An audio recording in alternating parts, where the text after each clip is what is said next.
એક સામાન્ય વ્યક્તિ આખી જિંદગી મહેનત કરે,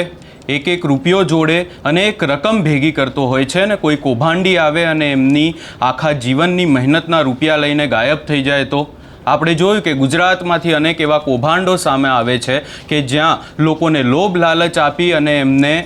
ક્યાંક ને ક્યાંક એમના જે પૈસા લઈ અને આવા કૌભાંડીઓ ફરાર થઈ જતા હોય છે। બીઝેડ કૌભાંડ તો તમે સાંભળ્યું હશે, પરંતુ હવે ફરી એકવાર આવું જે કૌભાંડ સામે આવ્યું છે, શું છે સમગ્ર મામલો એની વિગતે ચર્ચા કરીશું। નમસ્કાર, હું છું ઉજ્જવલ અને આપ જોઈ રહ્યા છો નિર્ભય ન્યૂઝ। 33,000થી વધુ લોકો અને એની સાથે સાથે 400 કરોડથી વધુની રકમ અમે વાત કરી રહ્યા છે એક કૌભાંડની કે જે કરવામાં આવ્યું છે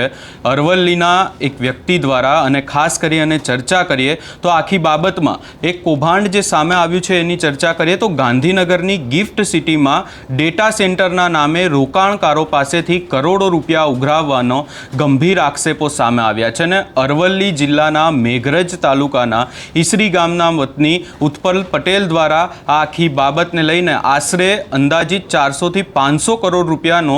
છેતરપિંડીનો આખો જે આ કૌભાંડ છે એ કરવામાં આવ્યો છે। વધુમાં જો ચર્ચા કરીએ તો આખી બાબતમાં ગિફ્ટ સિટીમાં રોકાણના નામે કરોડો રૂપિયાનું કૌભાંડ તો થયું, પરંતુ અહીંયા કેવી રીતે કૌભાંડ કરવામાં આવ્યું ને ખાસ કરી અને એક સામાન્ય વ્યક્તિ એની પાસે આટલા બધા પૈસાનું ક્યાંક ને ક્યાંક રોકાણ કરાવીને કૌભાંડ કરવું, આ વ્યક્તિ કેવો હશે એની પણ આજે ચર્ચા કરવી છે। અને ખાસ કરી અને આ જે ઉત્પલ પટેલ છે એ shoot space digital private limited નામની કંપની મારફતે ગિફ્ટ સિટી નોઈડા અને કાશ્મીરમાં ઓફિસો શરૂ કરી હતી। કંપની દ્વારા આ આખી બાબતમાં એક કહી શકાય કે ડેટા સેન્ટર ઊભું કરી અને તેમાં જે ટેરાબાઇટ ભાડે આપવાની સ્કીમ રજૂ કરવામાં આવી અને રોકાણકારોને 1 TB માટે આશરે 38,000થી વધુનું રોકાણ કરાવી અને દર મહિને 1,650 રૂપિયા સુધીનું ભાડું આપવાની ખાતરી આપવામાં આવી। હવે અહીંયા કોઈ પણ સામાન્ય વ્યક્તિ હોય અને સામાન્ય વ્યક્તિ માટે 38,000 જેવી કિંમત પણ ક્યાંક ને ક્યાંક મોટી હોય છે, પણ લોકોએ ભરોસો રાખી અને આ જે આખી સ્કીમ છે એમાં પૈસાનું રોકાણ તો કર્યું, પરંતુ માત્ર ને માત્ર 1,650 રૂપિયા જેવી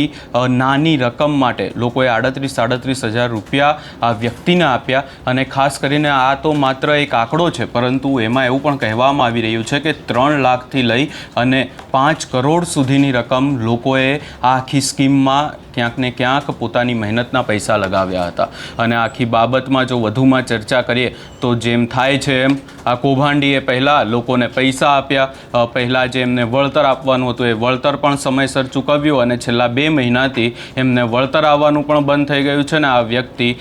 વિદેશમાં ફરાર થઈ ગયો છે એવી ચર્ચાઓ પણ થઈ રહી છે। ખાસ કરી અને આખી બાબતને લઈને હવે ફરી એકવાર એ જ જે દર વખતે થાય છે તેવી રીતે આ આખી બાબતમાં ઈડી CBI હવે આ વ્યક્તિની ખોજમાં લાગી છે। અને આ આખા કૌભાંડમાં જે આ કંપનીના માલિક છે ઉત્પલ પટેલ, એમના ગામે એમના ઘરે પણ પોલીસ પહોંચી હતી, CIDની ટીમ તપાસ માટે પહોંચી, સ્થાનિક પોલીસને સાથે રાખી અને CID ક્રાઇમની ટીમે તપાસ પણ કરી। CID ટીમ દ્વારા સ્થાનિકોના નિવેદનો પણ લેવામાં આવ્યા અને આખી બાબતમાં જે અરજીઓ છે એને લઈને પણ તપાસ થઈ રહી છે। પરંતુ અહીંયા વાત એ કરવી છે કે આ માત્ર ને માત્ર એક ઉત્પલ પટેલની વાત નથી, પરંતુ આવા અનેક કૌભાંડીઓ છે કે જેઓ કંઈ પણ કર્યા વગર અને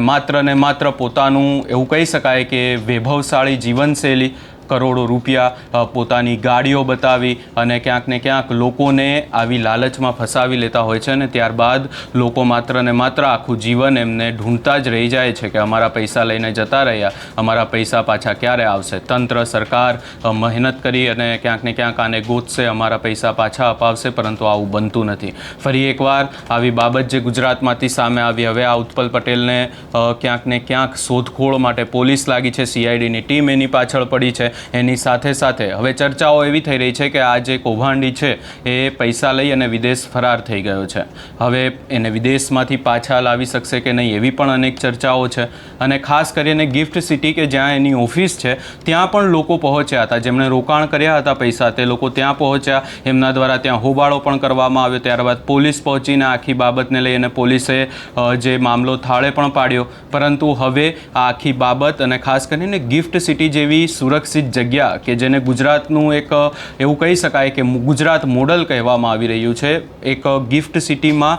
જે વૈભવશાળી જીવન ધરાવતા લોકો અને ક્યાંક ને ક્યાંક મોટા લોકો પણ રહેતા હોય છે, આવી જગ્યાએ ઓફિસ રાખી અને આવું કૌભાંડ કરે તો કોઈ પણ વ્યક્તિને પહેલાં તો આવી જગ્યાએ ઓફિસ હોય એટલે ભરોસો ના થાય કે આવું કૌભાંડ પણ થઈ શકે છે. પરંતુ ફરી એકવાર આવું કૌભાંડ સામે આવ્યું છે એટલે લોકોને ખાસ કરી અને સામાન્ય લોકો કે જેઓ પૈસા રોકાણ કરતા હોય છે એમણે વિચારીને રોકાણ કરવું જોઈએ. હવે જોવાનું રહેશે કે આગામી સમયમાં CID દ્વારા તપાસ તો કરવામાં આવી રહી છે, હવે આ ઉત્પલ પટેલની ધરપકડ થાય છે કે નહીં, આ સમગ્ર બાબતે તમારો શું અભિપ્રાય છે એ અમને કમેન્ટ કરી જરૂર જણાવશો ને અમારી ચેનલ નિર્ભય ન્યૂઝને લાઇક, શેર, સબસ્ક્રાઈબ કરવાનું ભૂલશો નહીં.